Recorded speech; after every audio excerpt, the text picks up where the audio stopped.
Once upon a midnight dreary, while I pondered weak and weary over many a quaint and curious volume of forgotten lore, while I nodded, nearly napping, suddenly there came a tapping, as of someone gently rapping at my chamber door. "'Tis some visitor," I muttered, tapping at my chamber door. Only this, and nothing more. Ah, distinctly, I remember it was in the bleak December, and each separate dying ember wrought its ghost upon the floor. Eagerly I wished the morrow, vainly I had sought to borrow from my books surcease of sorrow, sorrow for the lost Lenore, for the rare and radiant maiden whom the angels named Lenore, nameless here forevermore. And the silken, sad, uncertain rustling of each purple curtain thrilled me, filled me with fantastic terrors never felt before, so that now, to still the beating of my heart, I stood repeating, "'Tis some visitor entreating entrance at my chamber door, some late visitor entreating entrance at my chamber door. This it is, and nothing more." Presently my soul grew stronger, hesitating then no longer. "Sir," said I, "or madam, truly your forgiveness I implore. But the fact is, I was napping, and so gently you came rapping, and so faintly you came tapping at my chamber door, that I scarce was sure I heard you. Here I opened wide the door. Darkness there, and nothing more. Deep into that darkness peering, long I stood there, wondering, fearing, doubting, dreaming dreams no mortal ever dared to dream before. But the silence was unbroken, and the darkness gave no token, and the only word there spoken was the whispered word, "Lenore." This I whispered, and an echo murmured back the word, "Lenore." Merely this, and nothing more. Back into the chamber turning, all my soul within me burning, soon again I heard a tapping, somewhat louder than before. "Surely," said I, "surely that is something at my window lattice. Let me see then what thereat is, and this mystery explore. Let my heart be still a moment, and this mystery explore. 'Tis the wind, and nothing more."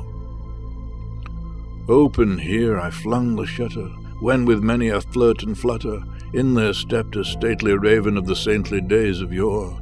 Not the least obeisance made he, not a minute stopped or stayed he, but with mien of lord and lady perched above my chamber door, perched upon the bust of Pallas just above my chamber door, perched and sat, and nothing more.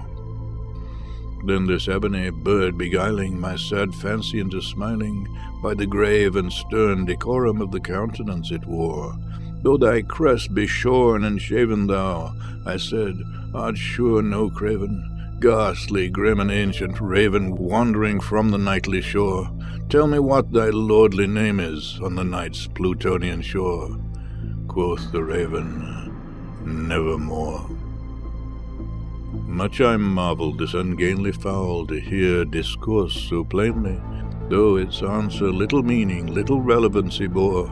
For we cannot help agreeing that no living human being ever yet was blessed with seeing bird above his chamber door, bird or beast above the sculptured bust above his chamber door, with such a name as Nevermore. But the raven, sitting lonely on the pallid bust, spoke only that one word, as if his soul in that one word he did outpour. Nothing further than he uttered, not a feather than he fluttered, till I scarcely more than muttered, "Other friends have flown before, on the morrow he will leave me, as my hopes have flown before." Then the bird said, "Nevermore." Startled at the stillness, broken by reply so aptly spoken, "Doubtless," said I, "what it utters is its only stock and store, caught from some unhappy master, whom unmerciful disaster followed fast and followed faster, till his songs one burden bore, till the dirges of his hopes that melancholy burden bore, of never, nevermore." But the raven, still beguiling my sad soul into smiling, straight I wheeled a cushioned seat in front of bird and bust and door. Then upon the velvet sinking I betook myself to linking fancy unto fancy, thinking what this ominous bird of yore, what this grim, ungainly, ghastly, gaunt, and ominous bird of yore meant in croaking nevermore.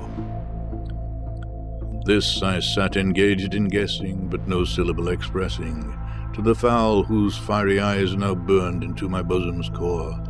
This and more I sat divining, with my head at ease reclining, on the cushion's velvet lining that the lamplight had gloated o'er, but whose velvet violet lining with the lamplight gloating o'er she shall press, nevermore. Then methought the air grew denser, perfumed from an unseen censer, swung by seraphim whose footfalls tinkled on the tufted floor. Wretch, I cried, thy God hath lent thee, by these angels he hath sent thee, respite, respite and nepenthe from thy memories of Lenore. Quaff, oh quaff this kind nepenthe, and forget this lost Lenore. Quoth the raven, nevermore. Prophet, said I, thing of evil, prophet still, if bird or devil, whether tempter sent, or whether tempest tossed thee here ashore, desolate and all undaunted, on this desert land enchanted, on this home by horror haunted, tell me truly, I implore, is there balm in Gilead? Tell me, I implore. Quoth the raven, nevermore. Prophet, said I, thing of evil, prophet still if bird or devil, by that heaven that bends above us, by that God we both adore, tell this soul, with sorrow laden, if within that distant haven it shall clasp a sainted maiden whom the angels named Lenore, clasp a rare and radiant maiden whom the angels named Lenore. Quoth the raven, nevermore. Be that word our sign of parting, bird or fiend, I shrieked, upstarting, get thee back into the tempest and the night's Plutonian shore. Leave no black plume as a token of that lie thy soul hath spoken. Leave my loneliness unbroken, quit the bust above my door. Take thy beak from out my heart, and take thy form from off my door. Quoth the raven, nevermore. And the raven, never flitting, still is sitting on the pallid bust of Pallas just above my chamber door, and his eyes have all the seeming of a demon's that is dreaming, and the lamplight o'er him streaming throws his shadow on the floor, and my soul, from out that shadow that lies floating on the floor, shall be lifted nevermore.